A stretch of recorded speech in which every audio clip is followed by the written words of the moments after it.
안녕하세요 여러분. 오늘의 흥미로운 영상 내용은 부두 노동자 파업은 메인에서 텍사스까지 항구를 폐쇄하고 미국 경제에 타격을 줄 것이다. 그리고 빅토리아 시크릿은 푸시업 브라 전쟁에서 졌다. 회복한 방식이 모든 것을 바꾸었다. 에 관한 것입니다. 우선 좋아요 버튼을 누르고 채널 구독 및 알림 설정도 잊지 마세요. 여러분의 관심과 지지가 저희에게 큰 힘이 됩니다. 첫 영상은 월스트리트 저널 기사를 바탕으로 한 매우 중요한 소식을 전해드리려고 합니다. 현재 미국의 주요 항구 노동자들이 대선을 5주 앞두고 파업을 준비 중입니다. 이번 파업은 메인주에서 텍사스까지 수십 개의 항구를 폐쇄할 수 있으며 미국 경제에 큰 타격을 줄 가능성이 큽니다. 지금부터 이 내용을 쉽게 설명해 드리겠습니다. 국제선언협회는 4만 5천 명의 부두 노동자를 대표하며 현재 77% 임금 인상을 요구하고 있습니다. 이들은 식품, 차량, 중장비, 건축자재, 화학물질 등 미국 경제의 주요 상품을 수입하는 항구들을 폐쇄하겠다고 경고하고 있습니다. 이 파업이 현실화되면 미국의 무역 흐름에 심각한 차질이 발생하고 물가 상승과 공급망 문제를 일으킬 가능성이 있습니다. 예를 들어 월마트, 타겟, 제너럴 모터스 등 많은 기업들이 영향을 받을 것이고 특히 연말 쇼핑 시즌에 인플레이션 압력이 커질 수 있다는 우려가 나오고 있습니다.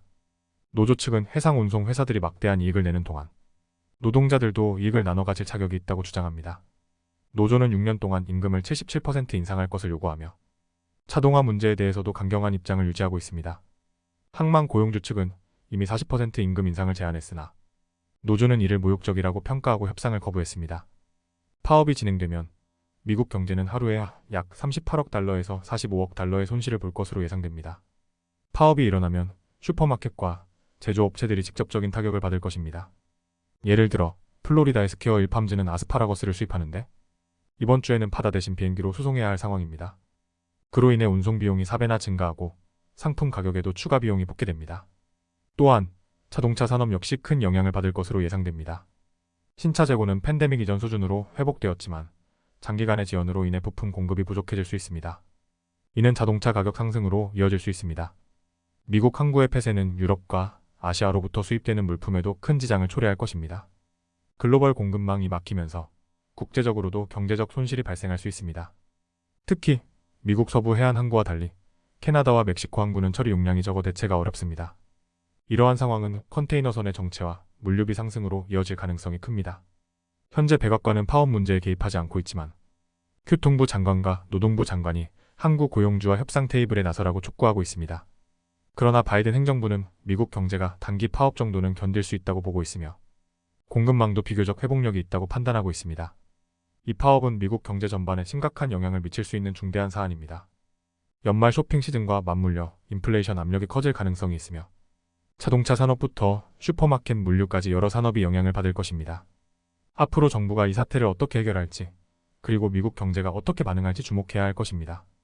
다음 영상은 월스트리트 저널 기사를 바탕으로 빅토리아 시크릿의 흥미로운 이야기를 전해드리려고 합니다.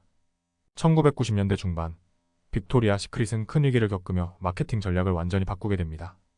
그 이유는 바로 푸시업 브라 전쟁에서의 패배 때문이었습니다. 그러나 이 실패를 극복하는 과정에서 빅토리아 시크릿은 새로운 길을 찾으며 브랜드의 DNA를 영원히 바꾸게 되었습니다. 지금부터 이야기를 논리적이고 이해하기 쉽게 설명해 드릴게요. 1990년대 초에는 푸시업 브라가 큰 인기를 끌고 있었습니다. 플레이텍스의 원더 브라와 거사드의 슈퍼 어플리프트가 시장을 지배했죠. 그러나 빅토리아 시크릿은 이 두 제품을 팔지 않았고 이로 인해 경쟁에서 밀리게 됩니다. 당시 원더 브라의 마케팅은 매우 강력했습니다. 특히 에바 헤르지고바가 등장한 헬로우 보이스 광고는 세계적으로 큰 화제가 되었고 빅토리아 시크릿의 미러컬 브라는 그다지 주목받지 못했습니다. 이때 빅토리아 시크릿은 마케팅에서 큰 문제를 겪고 있었습니다. 회사는 매장과 카탈로그를 통해 제품을 홍보했지만 대중적인 인지도에서 원더 브라에 크게 밀렸습니다. 이로 인해 빅토리아 시크릿은 마케팅 전략을 전면적으로 개편할 필요성을 느끼게 됩니다. 빅토리아 시크릿은 1995년부터 새로운 마케팅 전략을 도입하기 시작했습니다. 그동안 유료 광고에 저항해왔던 빅토리아 시크릿은 원더 브라의 성공을 보고 더 이상 기존 방식을 고수할 수 없다는 것을 깨달았습니다. 질 베라우드라는 마케팅 전문가를 영입해 전국적인 TV 광고와 다양한 마케팅 활동을 통해 더 많은 고객을 끌어들이는 전략을 채택했습니다. 뿐만 아니라 빅토리아 시크릿은 슈퍼모델을 적극적으로 활용하는 전략을 도입했습니다. 당시 스테파니 세이모어, 나오미 캠벨, 클라우디아 슈퍼와 같은 세계적인 모델들이 빅토리아 시크릿 카탈로그에 등장하기 시작했고 이들은 빅토리아 시크릿 브랜드의 이미지를 더 화려하고 세련되게 만들어 주었습니다. 빅토리아 시크릿의 전략 변화에서 가장 상징적인 제품은 바로 판타지 브라였습니다. 1996년 크리스마스 카탈로그에서 빅토리아 시크릿은 클라우디아 슈퍼가 착용한 다이아몬드 라인스톤으로 장식된 브라를 소개했습니다. 이 브라는 무려 100만 달러에 판매되었고 빅토리아 시크릿은 이 제품을 통해 큰 주목을 받게 됩니다. 비록 실제로 이 브라를 구매한 사람은 없었지만 이 스턴트는 대중의 이목을 집중시키는 데 성공했습니다. 빅토리아 시크릿은 이후 매년 판타지 브라를 선보이며 브랜드의 고급스러운 이미지를 강화해 나갔습니다. 이러한 전략은 빅토리아 시크릿을 단순한 속옷 브랜드에서 럭셔리와 섹시함의 상징으로 자리잡게 만들었습니다.